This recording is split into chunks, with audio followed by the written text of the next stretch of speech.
भाग दो। जब सपनों ने आकार लेना शुरू किया, 1966 में अहमदाबाद के पास नरोदा की उस छोटी सी मिल से जो यात्रा शुरू हुई थी, वो अब धीरे धीरे देश भर में चर्चा का विषय बनने लगी थी। धीरूभाई अंबानी अब सिर्फ एक व्यापारी नहीं रहे थे, वो एक ऐसे सपने देखने वाले व्यक्ति बन गए थे जिसे भारत की आर्थिक सोच बदलने वाला आदमी कहा जाने लगा। उनका उद्देश्य केवल पैसा कमाना नहीं था, वो भारत को आत्मनिर्भर बनाना चाहते थे। एक ऐसा भारत जहां विदेशी कंपनियों पर निर्भरता न हो, बल्कि भारत खुद अपनी तकदीर लिखे। रिलायंस का विस्तार, उद्योग से साम्राज्य तक, धीरूभाई का दिमाग हमेशा अगला कदम सोचता था। वो जानते थे कि सिर्फ कपड़ा बनाना काफी नहीं, बल्कि उसके पीछे की पूरी चेन अपने नियंत्रण में होना जरूरी है। इसलिए उन्होंने कपड़े के धागे से लेकर उत्पादन तक हर चीज में निवेश शुरू किया। उन्होंने नरोदा यूनिट को आधुनिक मशीनों से सुसज्जित किया, जहां से विमल ब्रांड के कपड़े निकलने लगे, साफ, चमकदार। धीरे धीरे देश भर के शहरों में ओनली विमल के शो रूम खुलने लगे। टीवी, रेडियो, अखबार, हर जगह यही नाम गूंजने लगा, ओनली विमल। अब एक ब्रांड नहीं, बल्कि विश्वास की पहचान बन गया था। लेकिन धीरूभाई के मन में कुछ और बड़ा चल रहा था। वो चाहते थे कि हर भारतीय इस सपने का हिस्सा बने। जनता की कंपनी, शेयर मार्केट में क्रांति।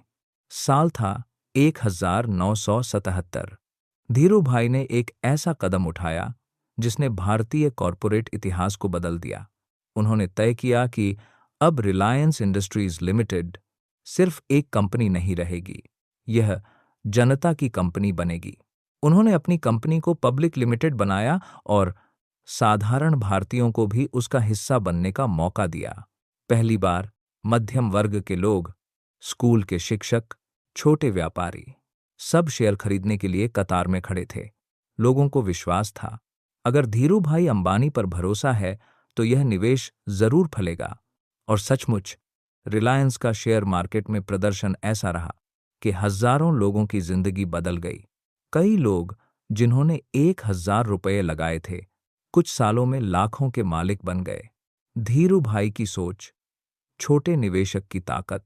उस दौर में भारत में आम आदमी को उद्योग जगत से कोई मतलब नहीं था। शेयर मार्केट को लोग अमीरों का खेल मानते थे। लेकिन धीरूभाई ने यह मानसिकता तोड़ दी। उन्होंने कहा, भारत का भविष्य छोटे निवेशकों में छिपा है।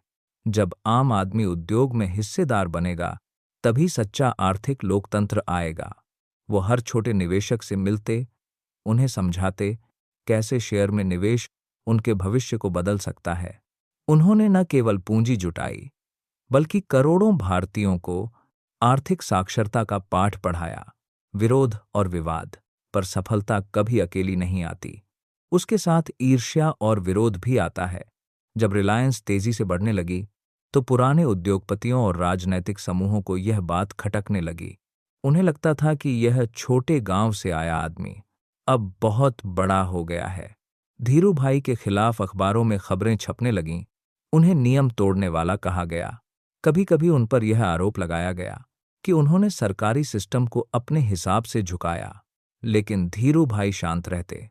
वो हमेशा कहते, अगर लोग तुम्हारे खिलाफ साजिश कर रहे हैं तो समझो तुम सही रास्ते पर हो।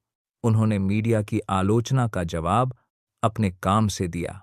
हर संकट को उन्होंने अवसर में बदल दिया। उनकी यह बात बहुत प्रसिद्ध हुई, अगर मेरे दुश्मन मेरे रास्ते में दीवार खड़ी करेंगे तो मैं उस दीवार में दरवाजा बना लूंगा। रिलायंस भारत से दुनिया तक 1970-80 के दशक में रिलायंस सिर्फ भारत में नहीं, बल्कि विदेशों में भी पहचान बनाने लगी। अमेरिका और यूरोप के निवेशक अब भारतीय कंपनी में निवेश करने लगे थे।